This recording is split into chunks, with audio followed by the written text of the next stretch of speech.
তো hello viewers, আসসালামু আলাইকুম। আশা করি সবাই ভালো আছেন। আল্লাহর রহমতে আমিও ভালো আছি। তো আজকে আমি একটা কথা বলতে আসলাম আপনাদের মাঝে। সারা বাংলাদেশে একটা আতঙ্ক সৃষ্টি হয়ে গেছে, মানুষের মধ্যে একটা ভয় কাজ করতেছে সারা বাংলাদেশে।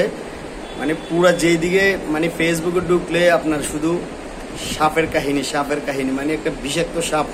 এটা প্রায় বাংলাদেশের ৬৬ জেলার মধ্যেই ছড়িয়ে গেছে, মানে পুরা দেশটাই আতঙ্ক। যেমন ভোলা, বরিশাল, বিভিন্ন মানে আপনার ঢাকার পরে আপনার মানিকগঞ্জ ওইদিকে বেশি পাওয়া যাচ্ছে।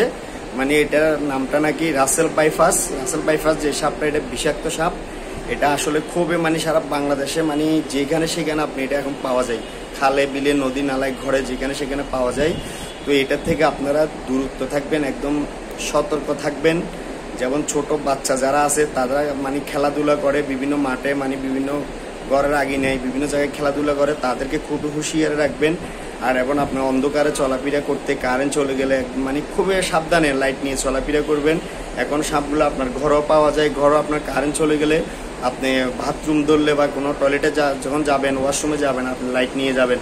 এটা ভালো করে মানে খেয়াল করবেন, লক্ষ্য করবেন। এই সাপটা মানে খুবই বিষাক্ত। মানে আমি বিশ্বাস করতাম না, আমি টিভিতে দেখেছি বা ফেসবুকে দেখেছি, বিভিন্ন জায়গায় দেখেছি, কিন্তু আমি বাস্তবে দেখেছি। আমাদের এখানে আমরা 2টা মারছি, এটা দুটোটাই কিন্তু একদম বাচ্চা মানে রাসেল বাইপাসের বাচ্চা। মানে একটা আমাদের এখানে পাশে একটা ঘরের মধ্যে একটা বাচ্চা পাইছি, সেটা শুক্রবারে মারা হয়েছে।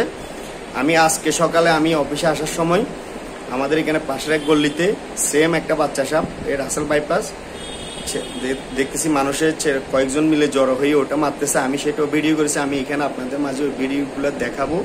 তো সবাই সতর্ক থাকবেন, রাসেল বাইপাস থেকে একদম সতর্ক থাকবেন। এটা অনেক একটা মানে বিষাক্ত সাপ, খুবই সতর্ক। আমি বাংলাদেশের সবাইকে, সারা বাংলাদেশের মানুষকে সবাইকে আমি সতর্ক থাকার জন্য অনুরোধ করতেছি। আপনি একদম সতর্ক থাকবেন এই সাপটার থেকে, এটা খুবই বিষাক্ত সাপ। তো আমি আপনাদেরকে এই ভিডিওর মাঝে দেখাবো। সবাই ভালো থাকবেন, সুস্থ থাকবেন।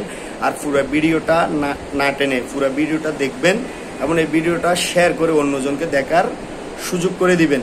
কারণ এই ভিডিওটা শেয়ার না করলে অন্যজনে পাবে না, দেখবে না, বুঝবে না। সবাইকে বুঝাবেন এবং সতর্ক করবেন। সবাই ভালো থাকবেন, সুস্থ থাকবেন।